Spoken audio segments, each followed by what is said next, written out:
നമസ്കാരം പ്രിയമുള്ളവരെ. കണ്ണൂർ ജില്ലാ കമ്മിറ്റി സംസ്ഥാന കമ്മിറ്റിക്ക് കണ്ണൂരിലെ സ്ഥാനാർത്ഥികളെ സംബന്ധിച്ച് നൽകിയ ലിസ്റ്റിൽ മട്ടന്നൂരിൽ ശൈലജ ടീച്ചറുടെ പേരില്ല എന്ന വിവരം വലിയ പ്രാധാന്യത്തോടുകൂടി തന്നെ മാധ്യമങ്ങൾ ചർച്ച ചെയ്യുന്നുണ്ട്. മട്ടന്നൂരിൽ മറ്റൊരു പേരാണ് ജില്ലാ കമ്മിറ്റി നിർദ്ദേശിച്ചിരിക്കുന്നത്.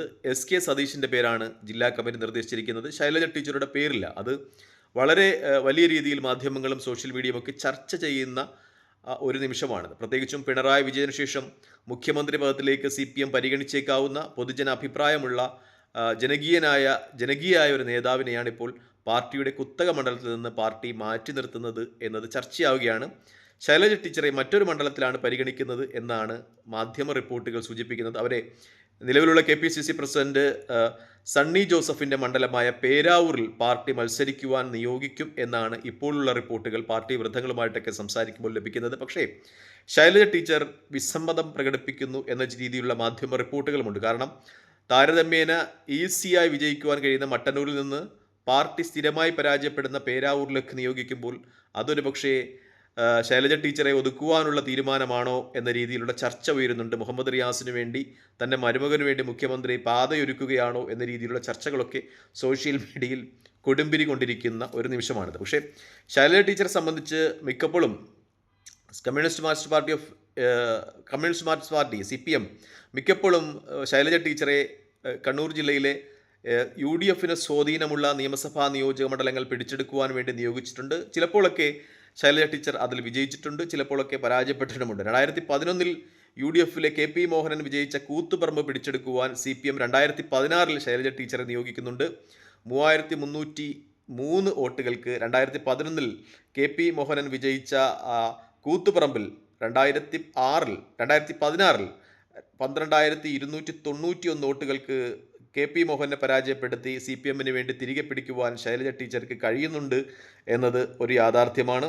അതുപോലെ 2006 പ്രൊഫസർ AD മുസ്തഫയെ അദ്ദേഹത്തിൻ്റെ സിറ്റിംഗ് സീറ്റിൽ പേരാവൂരിൽ പരാജയപ്പെടുത്തിയും LDFന് വേണ്ടി ആ സീറ്റ് തിരികെ പിടിക്കുന്നുണ്ട് ശൈലജ ടീച്ചർ. പക്ഷേ 2011 അവിടെ അടി പതറുന്നുണ്ട്. ശൈലജ ടീച്ചർ 3340 വോട്ടുകൾക്ക് അവിടെ പരാജയപ്പെടുന്നുണ്ട് സണ്ണി ജോസഫിനോട്.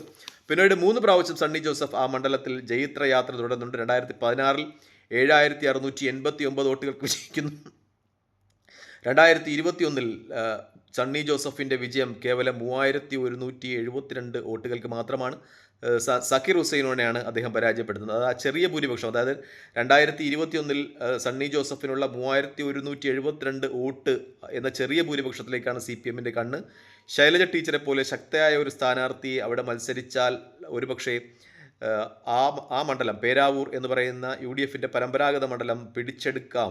കഴിഞ്ഞ ഇലക്ഷനിലെ ചെറിയ ഭൂരിപക്ഷം CPMന് പ്രതീക്ഷ നൽകുന്നുണ്ട്. അതുകൊണ്ടാണ് അവിടെ ശൈലജ ടീച്ചറെ പരീക്ഷിക്കുന്നത് എന്ന ഒരു നിലപാടാണ് CPMനെ സംബന്ധിച്ചുള്ളത്. പക്ഷേ ശൈലജ ടീച്ചറെ സംബന്ധിച്ച് കഴിഞ്ഞ പ്രാവശ്യത്തെ വാഴ്ത്തുപാട്ടുകൾ കേട്ട് വടകര പിടിച്ചെടുക്കുവാൻ പോയതാണ്. പക്ഷേ അധോഗതിയായിരുന്നു ഫലം. അവിടെ ഏകദേശം 1,14,000 വോട്ടുകൾക്ക് ഷാഫി പറമ്പിലോട് പരാജയപ്പെട്ടു.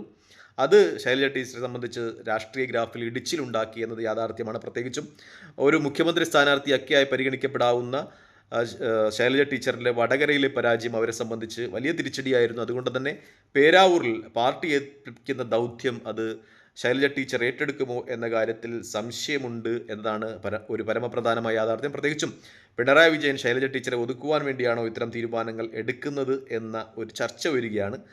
ശൈലജ ടീച്ചറെ ഒരു പ്രാവശ്യം കൂടി തോൽപ്പിച്ച് മുഹമ്മദ് റിയാസിന് സുഗമമായ പാതയൊരുക്കുവാനുള്ള ഉദ്യമമാണോ എന്ന രീതിയിലും ചർച്ച വരുന്നു. എന്തായാലും നമ്മൾ പേരാവൂർ നിയമസഭാ നിയോജകമണ്ഡലത്തിൽ ശൈലജ ടീച്ചർ വരികയാണെങ്കിൽ കടുത്ത ഒരു മത്സരം നടക്കും എന്ന് തന്നെയാണ് റിപ്പോർട്ടുകളൊക്കെ സൂചിപ്പിക്കുന്നത്.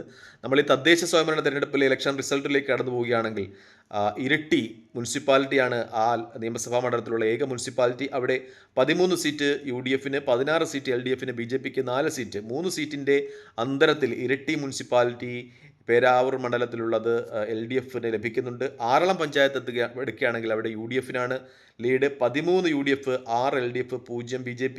ആയൻകുന്ന് എടുക്കുകയാണെങ്കിൽ അവിടെയും UDF ആണ്. 14 UDF, 1 BJP, 1 മാത്രം CPM.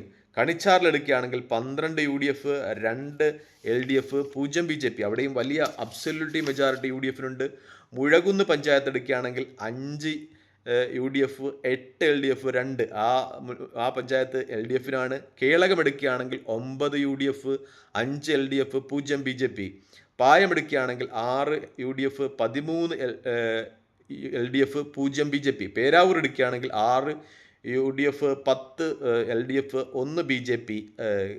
കൊട്ടിയൂർ എടുക്കുകയാണെങ്കിൽ 11 U D F, 2 L D F, 1 B J P. അങ്ങനെ മൊത്തം 9 തദ്ദേശ സ്വയംഭരണ സ്ഥാപനങ്ങളുള്ള ഈ മണ്ഡലത്തിൽ 5 തദ്ദേശ സ്വയംഭരണ സ്ഥാപനങ്ങൾ യു ഡി എഫിനൊപ്പമുണ്ട്. ഒരു മുനിസിപ്പാലിറ്റി ഉൾപ്പെടെ 4 തദ്ദേശ സ്വയംഭരണ സ്ഥാപനങ്ങൾ എൽ ഡി എഫിനുണ്ട് എന്നതാണ് പ്രത്യേകത. അതായത് തദ്ദേശ സ്വയംഭരണ സ്ഥാപനങ്ങളുടെ ഇലക്ഷനിൽ യു ഡി എഫ് ഒരു പൊതു സ്വഭാവം, ആ മണ്ഡലത്തിൻ്റെ പൊതു സ്വഭാവം തങ്ങൾക്ക് അനുകൂലമാണ് എന്നൊരു പൊതു സ്വഭാവം കാത്തു സൂക്ഷിക്കുന്നുണ്ട്. പക്ഷേ ലോക്സഭാ ഇലക്ഷൻ്റെ റിസൾട്ട് എടുക്കുകയാണെങ്കിൽ ഒരു അബ്സല്യൂട്ടി മെജോറിറ്റി യു ഡി എഫിന് അനുകൂലമായിട്ടുണ്ട്.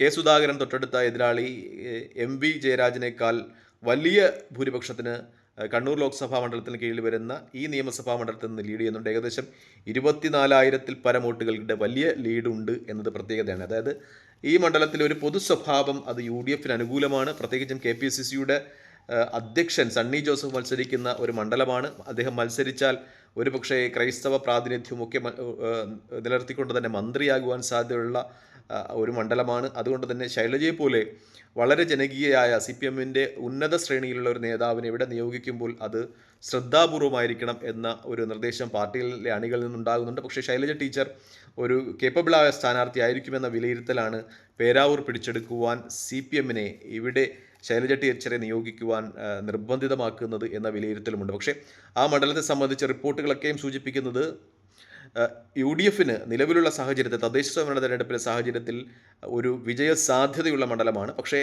നേരത്തെ 2 പ്രാവശ്യം യു ഡി എഫിൻ്റെ സിറ്റിംഗ് സീറ്റുകൾ പിടിച്ചെടുത്ത ഒരു പാരമ്പര്യം കണ്ണൂരിൽ കെ ശൈലജയ്ക്കുണ്ട്. നേരത്തെ പറഞ്ഞതുപോലെ കൂത്തുപറമ്പും പിന്നെ ഒരു പ്രാവശ്യം പേരാവൂറും ഒരു പ്രാവശ്യം രണ്ടാമത്തെ പ്രാവശ്യം അവിടെ നിലവിലുള്ള MLA സണ്ണി ജോസഫിനോട് കെ ശൈലജ പരാജയപ്പെടുന്നുണ്ടെങ്കിലും 2011 ആ സീറ്റ് പിടിച്ചെടുക്കുന്നതിന് കെ ശൈലജയ്ക്ക് സാധിച്ചിട്ടുണ്ട് എന്നത് ഒരു വസ്തുതയാണ്.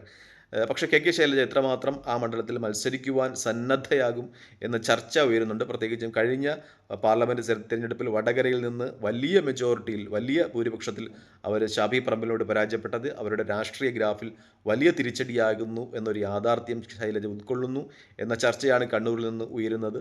എന്തായാലും നിയമസഭാ തിരഞ്ഞെടുപ്പിൻ്റെ സ്ഥാനാർത്ഥി പട്ടികയിൽ ഇപ്പോൾ കണ്ണൂർ ജില്ലാ കമ്മിറ്റി സംസ്ഥാന കമ്മിറ്റിക്ക് കൊടുത്ത ലിസ്റ്റിൽ കെ ശൈലജയുടെ പേര് മട്ടന്നൂരിൽ നിന്ന് ഇല്ല എന്ന് തന്നെയാണ് യാഥാർത്ഥ്യമായി മാധ്യമങ്ങൾ ചർച്ച ചെയ്യുന്ന പ്രധാനപ്പെട്ട കാര്യം. മറ്റൊരു മണ്ഡലത്തിലേക്ക് പരിഗണിക്കുന്നു എന്ന ഒരു വിവരം തന്നെയാണ് ആ ജില്ലയുമായി ബന്ധപ്പെട്ട വൃത്തങ്ങളിൽ നിന്ന് ലഭിക്കുന്നത്. തൽക്കാലം ഈ വീഡിയോ ഇവിടെ വാങ്ങിയാണ്.